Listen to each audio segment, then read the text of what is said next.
In this story, you'll learn how confidence, not luck, not money, not talent, can change your entire life. Because the moment you start believing in yourself, the world begins to believe in you too. There was a small town surrounded by golden fields and quiet roads, a place where everyone knew each other. And there lived a boy named Liam Brooks. Liam wasn't special, at least that's what everyone said. He wasn't the smartest in class, not the strongest in sports, not the funniest kid around.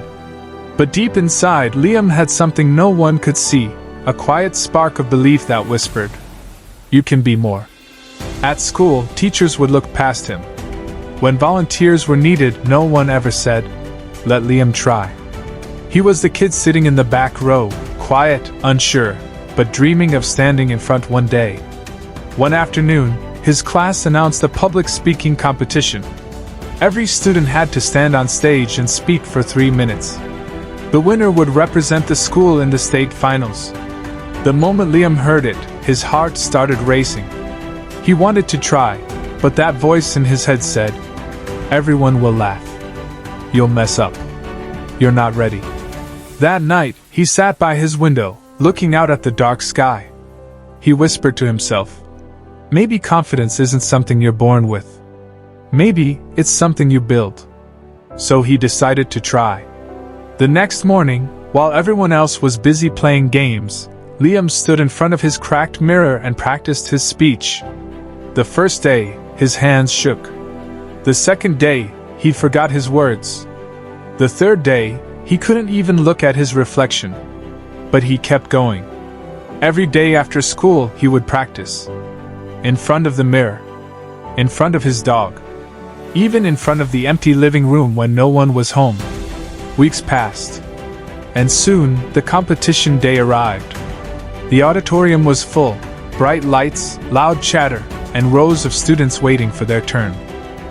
Liam's palms were sweaty. His paper trembled in his hand. When the announcer called his name, he froze. For a moment, the old fear returned. He thought of running away.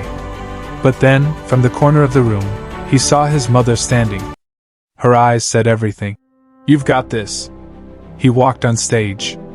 The light hit his face. For a second, his mind went blank. Then he remembered the words he'd practiced 100 times. He took a deep breath and said, "Confidence isn't about being perfect. It's about standing tall, even when your knees shake." The room went silent. As he spoke, his voice grew stronger. Each word carried the weight of every moment he had doubted himself. He wasn't just giving a speech, he was proving something to himself. When he finished, there was silence, and then applause. Loud, powerful applause that echoed in his chest.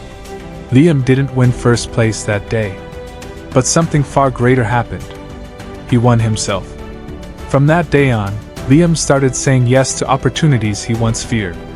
He tried out for debate club, and got in. He volunteered to lead class projects. Every time he spoke, his voice grew stronger, clearer, more confident. Years passed. That same boy who once trembled on stage grew into a young man who stood in front of hundreds, teaching others how to speak without fear. He became a motivational coach, helping students find their voices, the same way he found his. One evening, after giving a powerful talk, a shy young girl approached him. "Sir," she said quietly, "how did you become so confident?" Liam smiled. He looked her in the eyes and said, "I didn't wait to feel confident.